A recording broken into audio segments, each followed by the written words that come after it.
शिवानी वर्मा को पिछले 1 साल से स्कूल का टीचर परेशान कर रहा था। उसके साथ शादी रचाना चाहता था, लेकिन शिवानी वर्मा ने इनकार कर दिया तो उसकी हत्या करवा दी गई। बहन ने बड़ा खुलासा किया है और इस बीच शिक्षक नेता अमित विक्रम ने बड़ी बात कही है। नमस्कार, दर्श न्यूज़ देख रहे हैं आप, मैं हूं अनुराग। बड़ी खबर निकलकर सामने आई कल, जब दिन दहाड़े एक शिक्षिका की हत्या करा दी गई। शिवानी वर्मा की हत्या कर दी गई। अररिया के एक स्कूल में, नरपतगंज के एक स्कूल में पदस्थापित थी। स्कूल जा रही थी, इस दौरान स्कूटी पर सवार थी, उनसे हेलमेट खुलवाया गया और उसके बाद सिर में गोली मार दी गई। शिवानी की मौके पर ही मौत हो गई। शिवानी वर्मा की मौत के बाद बड़ा खुलासा हुआ है। बहन ने बड़ी बात कही है, बड़ा आरोप लगाया है और कहा है कि 1 साल से उसके स्कूल का एक टीचर जिसका नाम रंजीत है, वो परेशान कर रहा था। एक तरफा प्यार में मेरी बहन पर शादी का दबाव बना रहा था, लेकिन मेरी बहन ने साफ शादी से इनकार कर दिया था और उसके बाद 3 महीने पहले उसने दूसरे लड़की से शादी की। शादी के बाद वो अलग अलग तरीके से मेरी बहन को परेशान कर रहा था। शिवानी की हत्या का पूरा शक शिक्षक रंजीत पर बहन ने जाहिर किया है। तो शिवानी की जो बहन है वो भी एक टीचर हैं। दरअसल शिवानी 3 बहन हैं और तीनों बहनें बिहार में बीपीएससी TR1 में उन्होंने क्लियर किया था और शिक्षक के तौर पर कार्य कर रही हैं। तो ऐसे में शिवानी की हत्या के पीछे जो शिवानी की बड़ी बहन जूली ने बड़ी बात कही है, बड़ा खुलासा किया है। तो जूली ने क्या कुछ कहा है वो सुन लीजिए आप। मैं प्रशासन से अपनी बहन के हत्यारों की कड़ी से कड़ी सजा, जैसे कानूनी होनी चाहिए कार्रवाई, वैसे उन पर कार्रवाई चाहती हूँ। और मेरी बहन की ऐसी हत्या की गई है तो उसका मुझे मुआवजा भी होना चाहिए। और दूसरी, मैं 6 बजे आ गई थी सदर अस्पताल में, अभी तक मुझे किसी भी वरीय अधिकारी से नहीं मिलाया गया है, ना ही यहाँ कोई आया हुआ है। और मेरी बहन की जहाँ तक मतलब जो भी घटना स्थल पे हत्या हुई है तो उसके बारे में मुझे पहले बताया। लगभग 1 वर्ष पहले उसी के विद्यालय का एक रंजीत नाम का टीचर था, वो भी उस पर शादी का दबाव बनाया था। बोला कि आप भी यूपी को, आप भी बीपीएससी टीचर, मैं भी हूँ, तो मुझसे शादी कर लो। जिसका विरोध मेरी बहन ने कर दिया था। बोला कि नहीं, मुझे यूपीएससी की तैयारी करनी है, मुझे शादी नहीं करनी है। और अभी मेरी 2 बड़ी बहन है। तो उसने फिर फ़ोन पे भी कहा और भी उसके बाद फिर कई बार दबाव बनाया। मारने की जब धमकी दी तो फिर हम लोग सर के प्रधानाध्यापक, उसी विद्यालय के प्रधानाध्यापक को फ़ोन किया, कांटेक्ट किए, उनको बोले ऐसी बात है। तो उन्होंने हम लोगों को आश्वासन दिया कि शिवानी को कुछ नहीं होगा, ठीक है। लेकिन इसके बावजूद भी जब वो आती थी स्कूटी से तो रास्ते में रंजीत के द्वारा और उसके दोस्तों के द्वारा बाइक से बहुत तेजी से, उसी के विद्यालय का अध्यापक है जिसने शादी का दबाव बनाया जी। तो वो धूल उड़ाते हुए निकलता था जिससे कहीं एक्सीडेंट हो जाए या फिर कुछ हो जाए। तो इसकी भी सूचना शिवानी ने अपने प्रधानाध्यापक को दी थी। फिर उसके बाद से बीच में थोड़ा ठीक हो गया और मामला शांत दिखा। और अब मुझे लगता है कि तो उसने इतने दिन बाद ऐसा किया जिससे कि उस पर शंका न जाए। मुझे ऐसा लगता है कि उसने हत्या करवाई है अन्य लोगों से मिलकर के। और मुझे एक चीज़ भी शंका होती है कि एक बार ऐसा हुआ था कि विशेषावकाश मिलता है लेडीज टीचर को यहाँ पे, लेकिन उसे बोले कि बीपीएससी टीचर को नहीं मिलेगा। तो वो अपने एचएम के खिलाफ चली गई थी डीओ ऑफिस। वहाँ सर के पूरी अपनी इस बात रखी तो डीओ सर के द्वारा प्रधानाध्यापक को, उमेश यादव को फटकार लगाई गई और उनसे परीक्षा किया गया। फिर इस सब की जानकारी उस पर निकली, पेपर में भी निकाल दिया गया तो जिससे उनकी छवि को धूमिल हुई थी। तो मुझे लगता है कि ये स्कूल के ही स्टाफ ने मिलकर के, बाकी उसकी कोई इधर उधर कोई बात ही नहीं चलती थी।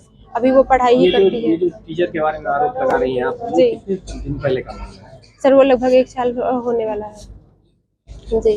और अब उसने ऐसा किया होगा, मुझे ऐसा लगता है कि घर वालों को इस पर शक न जाए कि, इसलिए मुझे लगता है इतने दिन बाद उसने ऐसा किया है। आपका नाम क्या हुआ? मेरा नाम जूली वर्मा है। मैं तो सुना आपने कि जूली बता रही हैं कि 2023 में तीनों बहनों ने TR1 क्लियर किया था और एक बहन को पटना और दूसरे को ज्योति समस्तीपुर और तीसरी जो बहन थी उन्हें अररिया जिला मिला था।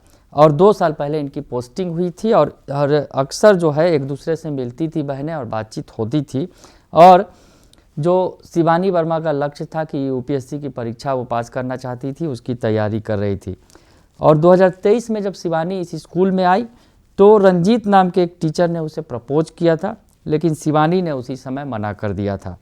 शिवानी ने कहा था कि मैं यूपीएससी क्लियर करना चाहती हूँ और मुझे अभी पढ़ना है, अभी शादी के लिए बहुत टाइम है। तो शिवानी ने साफ इनकार कर दिया था, लेकिन रंजीत जो है वो पीछे पड़ा हुआ था और किसी न किसी बहाने से शिवानी से अक्सर बात करता था। 1 साल तक ये जो सिलसिला चल रहा था और उसके बाद जब हत्या हुई है तो उसके पीछे जो बहन ने शक जताया है कि इसके पीछे रंजीत का हाथ हो सकता है, जो स्कूल का टीचर है। तो बड़ी बात निकल कर सामने आई है। शिवानी वर्मा की हत्या को लेकर हाहाकार मचा हुआ है। शिक्षक समाज जो है वो सदमे में है, विरोध दर्ज कर रहा है। शिक्षक संघ जो है उसने मुलाकात भी की पुलिस अधिकारियों से और पुलिस अधिकारी से जल्द इस मामले में न्याय की बात की है, मांग की गई है। और इसमें देर रात जो है एक कैंडल मार्च भी निकाला गया। तो जहां शिक्षक संघ ने विरोध दर्ज कराया है, कैंडल मार्च निकाला है, और इधर दूसरी तरफ जो शिक्षक संघ के नेता हैं अमित विक्रम, उन्होंने बड़ी बात कह दी है इस पूरे मामले को लेकर। क्या कुछ कह रहे हैं अमित विक्रम, वो सुन लीजिए आप। नमस्कार साथियों, अररिया में जो शिक्षिका की कल हत्या हुई है उसने हम सबको झकझोर कर रख दिया है। और ये घटना जो है पूरे बिहार के लिए और शिक्षक समाज के लिए विशेषकर चिंता का विषय है कि हमारी कोई शिक्षिका बहन किसी दूसरे जिले से या दूसरे राज्य से यहाँ आकर काम करती है, बच्चों को पढ़ाती है, शिक्षा देने का काम करती है, और उसके साथ इस तरह की दुर्दांत घटना हो जा रही है, तो ये हम सभी के लिए विचारणीय प्रश्न है। ये हमारी आपसी एकता और एकजुटता का भी परीक्षा है। और साथ ही साथ इस घटना का जो असर है सिर्फ इस घटना तक नहीं होना चाहिए, बल्कि आगे चल के भी जो हमारी शिक्षिका बहनें हैं उनकी सुरक्षा की गारंटी हमें लेनी होगी। और इसका एकमात्र तरीका है कि जो विशाखा गाइडलाइंस के तहत महिलाओं के सेक्सुअल हैरासमेंट और अब्यूज को रोकने के लिए कार्यस्थलों पर एक कमेटी बनाने की बात है, वो कमेटी शिक्षा विभाग में नहीं है। हर प्रखंड में एक कमेटी होनी चाहिए जो विशाखा गाइडलाइंस के तहत protection of women from sexual abuse and harassment रोकने के लिए हर प्रखंड में बने। ये गाइडलाइंस है, सुप्रीम कोर्ट का गाइडलाइंस है, केंद्र सरकार का कानून है, सभी विभाग को बनाना है। जो अररिया की घटना हुई है इसके मूल में, जड़ में आप जाएंगे तो कारण क्या है?